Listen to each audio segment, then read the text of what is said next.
Salut tout le monde, j'espère que vous allez bien. On se retrouve pour le débrief du match du Real Madrid. Oui, oui, le match du Real Madrid face à Osasuna.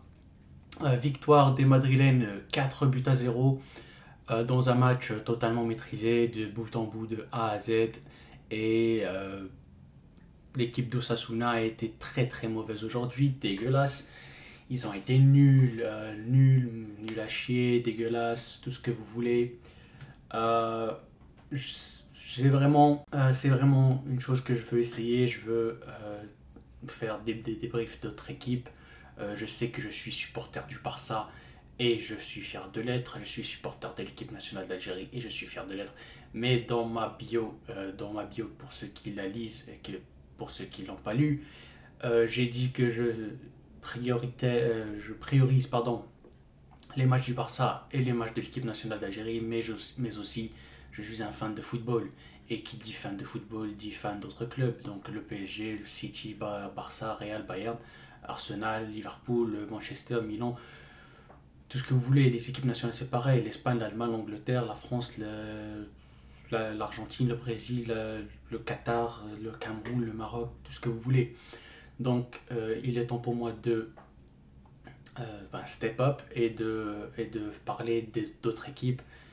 Ça permettra aussi de gagner quelques fans d'autres clubs.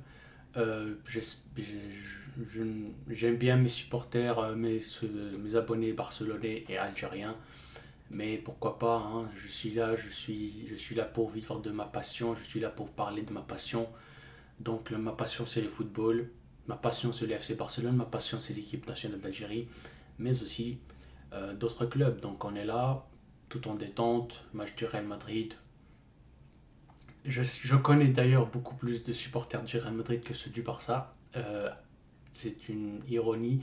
Euh, tous mes potes quasiment sont supporters du Real Madrid. Je sais pas pourquoi j'attire des supporters du Real Madrid, mais bon. C'était juste pour la parenthèse où je vous dis que je suis là pour faire des débriefs d'autres équipes. Barça, Real, City, Arsenal, Liverpool, PSG, Marseille. Je suis là pour tout le monde, j'aime le football. Donc, débrief du match du Real Madrid. Avant de commencer, merci à tous ceux qui prendront quelques secondes pour vous abonner, partager, liker et me dire en commentaire si vous aimez déjà le concept, qu'est-ce que vous avez pensé du match, si vous aimez le concept que je viens de dire, c'est-à-dire faire des débriefs d'autres équipes, est-ce que vous êtes chaud pour venir me suivre, venir checker ça.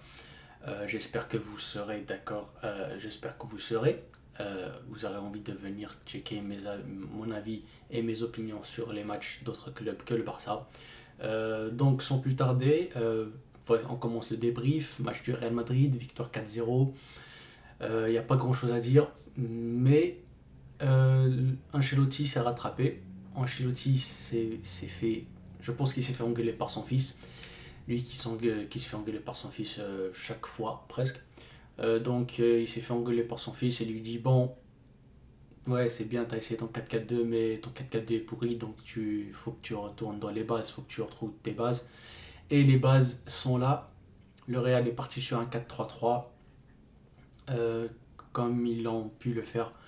Bon, ils n'ont pas pu le faire exactement comme ça l'année dernière, ils ont joué avec un 4-4-2 en losange, mais le 4-3-3 aujourd'hui a été meilleur parce qu'il a mis les joueurs à leur poste. Des joueurs à leur poste et il a fait entrer des joueurs bien meilleurs que ceux qui étaient titulaires déjà. Donc il a commencé avec faire sortir Fernand Mendy qui était catastrophique ces derniers matchs et depuis le début de la saison. Quasiment depuis le début de la saison, il était catastrophique. Donc il a fait jouer Fran Garcia. Fran Garcia a été meilleur beaucoup plus offensivement. Il a été meilleur offensivement que Fernand Mendy. Donc et il a fait entrer Mendy titulaire. Et il a enlevé Tchouaméni qui a été un gros problème au milieu de terrain. Tchouaméni qui est critiqué par les supporters du Real Madrid à juste titre. Il a été mauvais tout au long de la saison, depuis le début de la saison. Bon, il s'est blessé, il a eu sa petite blessure. Mais ça ne change rien, il a été mauvais depuis le début de la saison. Donc il fait jouer Kamavinga en numéro 6, comme proclamé par les supporters du Real Madrid. pour une fois qu'Ancelotti écoute aux supporters du Real Madrid. Donc voilà, il a mis Camavinga en 6, il a mis Valverde en numéro 8 comme son poste l'indique et comme son poste préférentiel, numéro 8, box to box. Voilà, il a été mis latéral droit, mais on en reparlera après. Et il a mis Jude Bellingham. Jude Bellingham, il l'a mis en numéro 10, dans le poste qu'il aime, dans le poste où il a rayonné la saison dernière, dans le poste qui l'a permis de terminer troisième du Ballon d'Or. Jude Bellingham, numéro 10, le différence est là.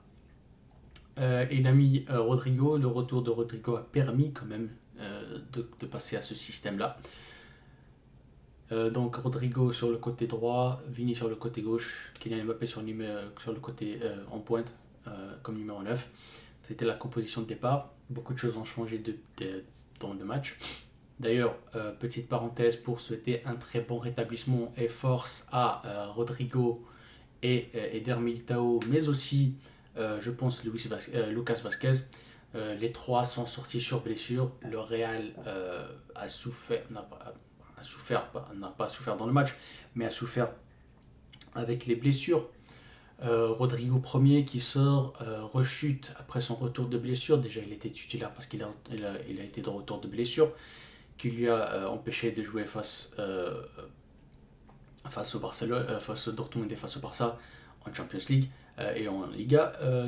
De retour de blessure, il a joué et il a fait, je crois qu'il a joué 25 minutes avant de sortir. Il a fait un très bon match avant de sortir. Il a été très disponible, c'était le danger numéro 1 dans la première demi-heure côté Real, côté gauche, côté droit. C'était le danger numéro 1, combinaison avec Valverde, avec Lucas Vazquez, avec Mbappé, avec Vinicius, avec tout le monde. Il était très bon avant sa sortie, et après il est sorti sur blessure, il a rechuté. J'espère que c'est pas quelque chose de très grave. Je sais que je suis supporter du Barça et tout ça, mais comme j'ai dit pour Carvajal, comme j'ai dit pour Ter Stegen, pour Bernal, pour tout ça, pour Rodri, les blessures, ça dépasse le sportif.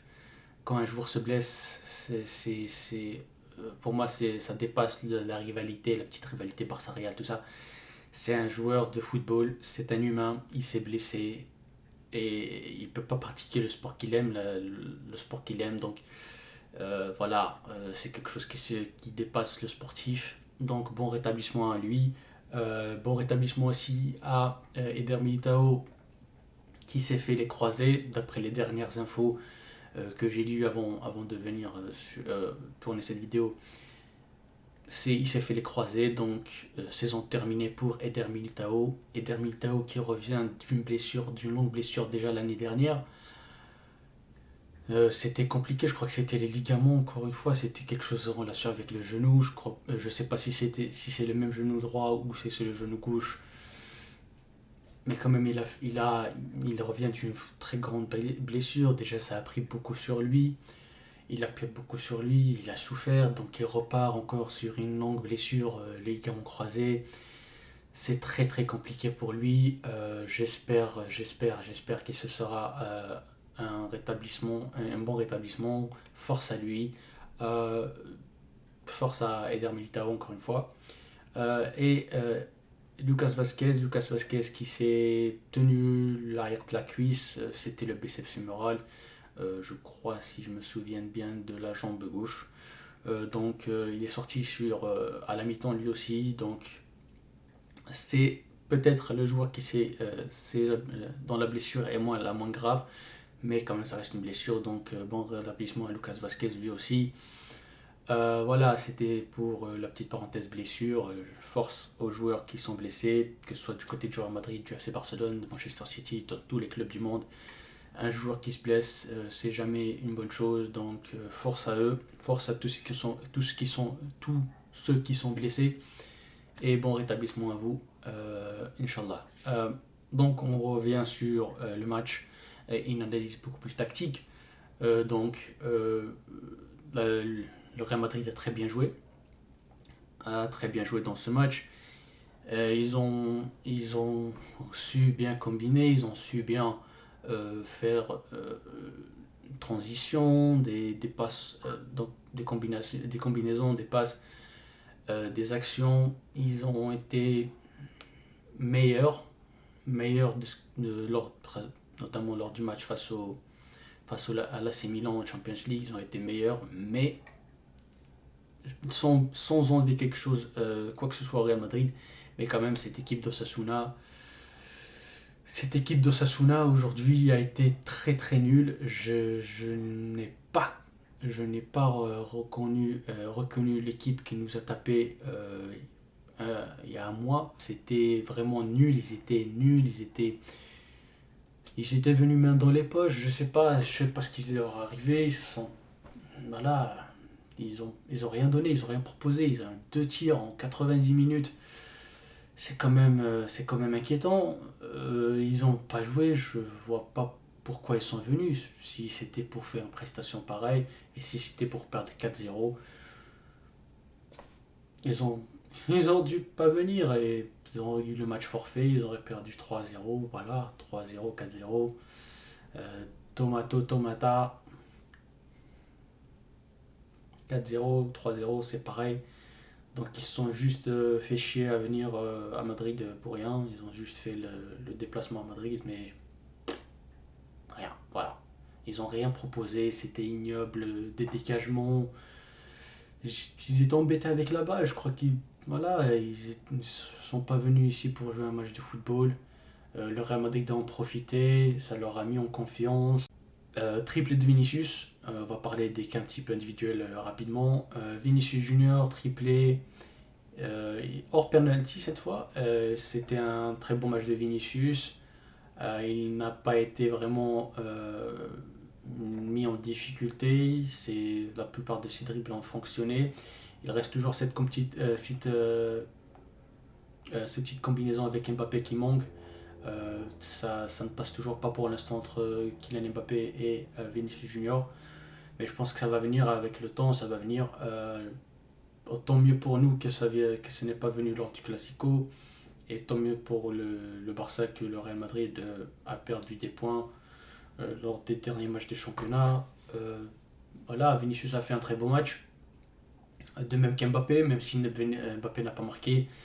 Mais j'ai trouvé un Mbappé beaucoup plus en jambes, beaucoup plus disponible. Il essaye, hein, ses intentions sont bonnes. Il essaye de combiner, de décrocher, d'aller en profondeur, de dribbler, de passer, de centrer, tout ça. Il essaye, hein, c'est un très bon match de sa part. Euh, il n'a pas marqué, il n'a pas été bien servi non plus. Mais voilà, Mbappé a fait un bon match. Et en partie, c'est ce que j'ai remarqué plus précisément en deuxième mi-temps, j'ai remarqué qu'il jouait beaucoup plus sur le côté gauche et Vinicius un peu plus dans l'axe. Je ne sais pas si c'était un choix tactique ou si c'était juste un petit accord entre les deux. Ils ont permuté, Vinicius est parti dans l'axe tout au long de la deuxième mi-temps. Tout au long de la deuxième mi-temps, Vinicius a joué dans l'axe et Mbappé sur le côté droit, sur le côté gauche. Et ça a très bien marché. Comme quoi, Mbappé dit qu'il est meilleur sur le côté gauche et ça, c'est vrai. Sur le côté gauche ou même sur le côté droit, le match face au Milan, il n'a pas été dégueulasse non plus. Il a beaucoup plus décroché sur le côté droit où il a été le plus dangereux. Aujourd'hui, face à Osasuna, sa première mi-temps dans l'axe a été moyenne, sans plus, bonne mais pas très bonne, mais pas mauvaise non plus, c'était vraiment mid. Euh, mais sa deuxième mi-temps sur le côté gauche a été très bonne et c'est là où il a apporté plus de danger avec ses dribbles, avec ses accélérations. Voilà, il n'a pas marqué aujourd'hui, c'est pas grave, mais ça le frustre un peu, ça se voit sur son visage, ça le frustre un peu. Mais voilà, ça va arriver, hein, ça va arriver. Mais c'était juste parce qu'il est passé sur le côté gauche. Et je pense pas que Vinicius sera aussi gentil parce qu'il a marqué un triplé quand même. C'est pour ça qu'il l'a laissé un peu jouer comme il voulait. Mais je pense pas que ce sera le cas dans tous les matchs. Donc Vinicius va reprendre son côté gauche tôt ou tard, dans le prochain match, dans les matchs importants comme ça. Tout ça. Donc Mbappé sur le côté gauche, ça n'a pas bien fonctionné. Donc il faut qu'il il faut qu'il se reprenne pour jouer dans l'axe. Maintenant, il faut qu'il s'améliore. Jude Bellingham, très bon match de Jude Bellingham, buteur, passe décisive, passeur décisif, buteur. Franchement, il a fait son match, rien à dire. Le petit Raúl Asensio, qui est rentré à la place de Militao, défenseur central très jeune. Et c'est son premier match, je pense, avec le Real Madrid. Et il a été plutôt bon. Il a été plutôt bon. Je pensais que le Real Madrid allait être mis en danger après la blessure d'Eder Militao. Mais non. Rudiger a tenu la baraque, mais aussi avec Raúl Asensio qui a fait un très bon match. Solide défensivement, très, très rapide au contact. Voilà, une très bonne palette de passes. D'ailleurs, il a mis la passe décisive magnifique pour Jude Bellingham qui a mis le deuxième but. Voilà, très belle passe de Raúl Asensio, c'était vraiment à mentionner. Donc, grosso modo, le Real Madrid a bien joué. Le Real Madrid reprend des sensations, revient petit à petit. D'ailleurs, grâce à aussi un non-match de Osasuna, mais ça n'est pas à enlever la bonne prestation du Real Madrid. Prochain match du Real Madrid, ce sera après la trêve internationale, ce sera contre Leganés, je pense. Petite trêve internationale qui va faire du bien aux joueurs du Real Madrid. Encore une fois, bon rétablissement à Eder Militao, à Lucas Vazquez et à Rodrigo. C'est fini pour ce débrief. Merci pour tous ceux qui l'ont regardé jusqu'à la fin. Dites-moi en commentaire qui a été votre homme du match, qui a été votre flop du match. Est-ce que vous pensez que Carlo Ancelotti a la bonne formule actuellement avec celle qui vient de faire aujourd'hui sa composition, et est-ce que cette composition est la plus optimale pour le Real Madrid? Dites-moi tout en commentaire, je vous lis tout tranquillement. Voilà, j'espère que ce débrief pour une équipe hors du Barça vous plaira. J'espère que vous viendrez, vous partagerez avec tous ceux qui sont pas supporters du Barça précisément, mais d'autres clubs. Voilà, merci. Voilà. On se retrouve à la prochaine. Je sais plus quoi dire. On se retrouve à la prochaine. Allez, ciao. Et Visca le Barça toujours, même si dans le match de Real Madrid. Allez, bye.